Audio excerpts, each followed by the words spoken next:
해보시겠어요? 순응. 순응. 따로따로 한번 해볼게요. 순. 응. 예. 그 반말일 수도 있는데 굉장히 친근하게 대답할 때 뭐라 그래요? 응. 예. 그러면 왜 특히 가족지간에는 어때요? 내가 막 상대를 무시해서가 아니라 정말로 친근한 대답이 응. 예. 일단은 응 하고 봐요. 식사하셨어요? 응. 예. 일단은 그 호응하는, 예, 반응하는 대답이 응이죠. 그러니까 순응은 뭐냐면은 순할 순에 응할 응입니다. 이거 뭐 하나만한 풀이네요. 그래서 순응하다라는 건 뭐냐면은 말 그대로 순리에 응답하다, 대답하다, 반응하다 뭐 이런 뜻이 됐는데 순리에 대한 얘기를 좀 해보고 싶어요. 순리는 뭘까요? 순리. 우리 쓰는 말 중에 순하다라는 표현이 있죠. 순하다. 순하다라는 이미지 어때요? 순해요? 부드럽다. 예, 그리고요. 순하다라는 의미 속에 착하다. 순수하다. 예. 애들이 말을 잘 들으면 뭐라 그래요? 예.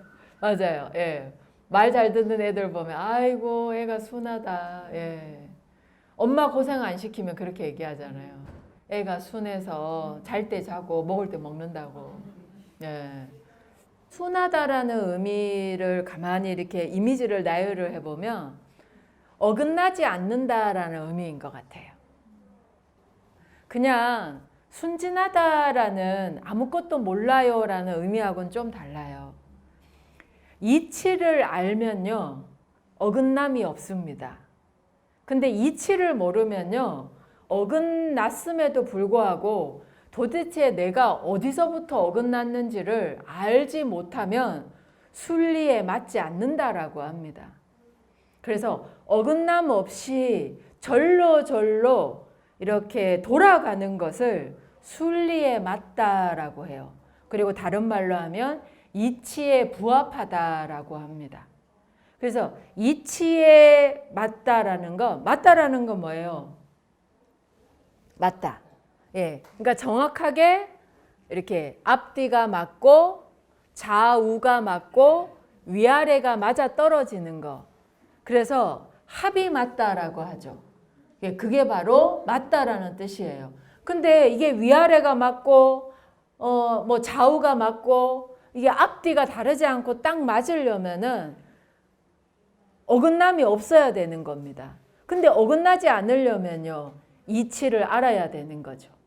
그래서 우리가 삶을 살아가면서 여러 이치들이 있는데 저는 모든 이치에 가장 기본 중에 기본이 되는 것이 이 우리 한민족 고유의 하늘과 땅과 사람이 본래 하나에서 나왔다라는 그 천지인 하빌사상에서 나왔다고 생각을 합니다.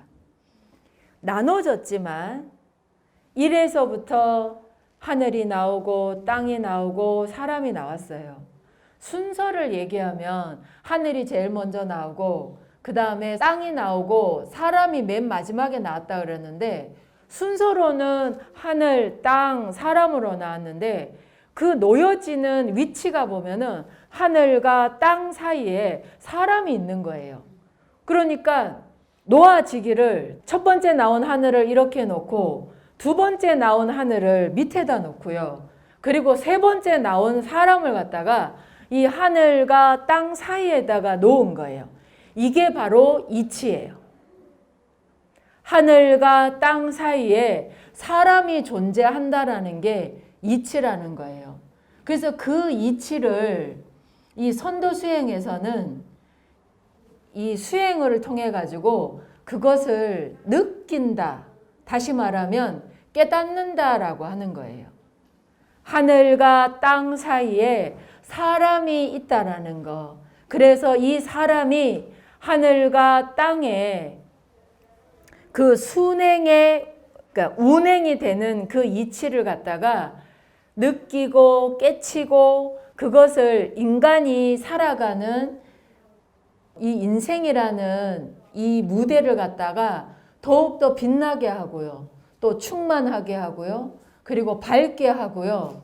서로를 이롭게 하는데 쓰여지는 거죠. 근데 이치를 모르면은 사람이 최고인 줄 알아요. 아니면은 하늘에 절대적으로 복종을 한다거나 아니면 땅에 대해서 맹목적으로 믿는다거나 그러니까 이게 치우쳐 버리게 되는 겁니다. 하늘은요, 절대적으로 믿을 대상은 아니에요. 그냥 하늘은 하늘의 자리에 있는 거예요. 하늘의 몫이 있고 하늘의 역할이 있어요. 땅은요, 땅대로 역할이 있고 몫이 있는 거죠. 당연히 사람도요, 사람으로서의 몫과 역할이 있다고 저는 생각을 합니다. 각자 서로의 몫과 서로의 역할을 갖다가 존중하고요. 존중을 했을 때 이제 서로 이제 이렇게 교감과 교류가 이루어지기 시작을 합니다. 오고 가는 거예요. 이게 이제 순행이죠.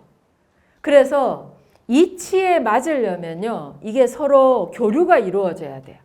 하늘의 기운과 땅의 기운과 사람의 기운이 서로 조화롭게 오고 갈 때, 그때 바로 순응이라고 할 수 있습니다. 가만히 있는데 응답이 올 수는 없어요. 서로 섞이고, 그리고 서로에게 좋은 영향을 미치고, 그리고 오고 갈 때, 순행이 될 때, 운행이 될 때, 그것이 바로 응이라고 할 수 있습니다. 오고 가지 않고 하늘은 하늘, 땅이면 땅, 사람이면 사람, 선을 딱 긋는다고 생각을 해보세요. 응이 안 돼요. 존재할 수는 있지만 응이 되지 않는 겁니다. 근데 오고 가는 거예요. 자, 예를 하나 들어볼까요? 하늘에 태양이 있습니다. 뜨겁게 빛나죠. 그러면은 그 태양의 열이 있잖아요. 바닷물을 데워요. 물을 데우고 그러면 이 증기, 물이 데워지니까 당연히 증기가 어때요? 올라가서 구름이 되는 거예요. 그리고 그 구름은요, 다시 비로 내려오게 되는 거죠. 이게 뭐예요? 하늘과 땅의 조화죠. 그러면 사람은 어떻습니까? 이 내려오는 땅에다가 경작을 해가지고 그 내려오는 비를 막고 새로운 생명이 자라나게 하는 겁니다.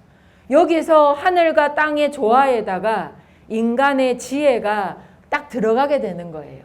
그러면서 지금 우리가 누리고 있는 여러 가지 것들을 지금 우리는 다 혜택을 보고 누리면서 살아가게 되는 거죠. 인간이 있잖아요. 다 그런 걸 느낀대요. 중간에서 내가 왠지 위치가 되게 애매하다.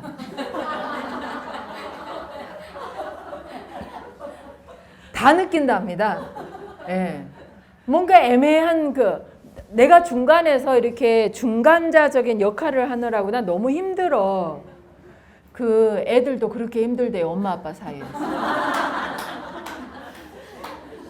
진짜입니다. 엄마 눈치도 봐야 되고, 예. 아빠 말도 들어야 되고, 예. 힘들대요. 여러분들도 사회생활 하시면서 배우자와 아이들 사이에, 그럼 직장 생활하면 윗사람과 아랫사람 사이에, 예. 뭔가 이렇게 조율하려고 막 애를 쓰면서 막 푸념이 막 나오잖아요. 아유, 진짜 내가 언제까지 이렇게 중간에서 이렇게 역할을 해야 되나. 예, 평생 하셔야 돼요. 그게 인간의 몫이에요. 인간은요, 하늘과 땅 사이에 존재하기 때문에 그런 하늘과 땅 사이의 중간 매개체의 역할이기도 하고요. 또 사람과 사람 사이에 또 무엇이 존재하느냐? 또 사람이 존재하는 거예요. 그래서 서로가 서로를 이롭게 하고자 하는 그 노력을 평생 하면서 살다 가는 거예요. 그래서 어떤 사람이 잘 산 사람이냐? 그 중간 매개체적인 그 역할을 갖다가 지혜롭게 즐기면서 사는 사람은 잘 살았다고 한답니다. 그게 잘 사는 거예요. 저도 막 고단해요. 중간에서. 네. 다 느껴. 그럼 저만 느끼느냐? 절대 아니에요. 여러분들도 각자 그 자신의 포지션에서 느끼시죠? 느낀단 말이에요. 예.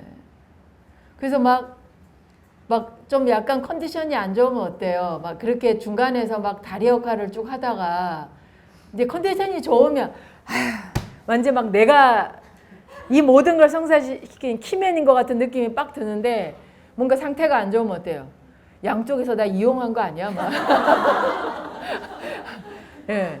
내 상태에 따라서 내가 키맨이 되기도 하고 이용을 당한 것 같은 느낌이 들 때도 있다라는 거죠.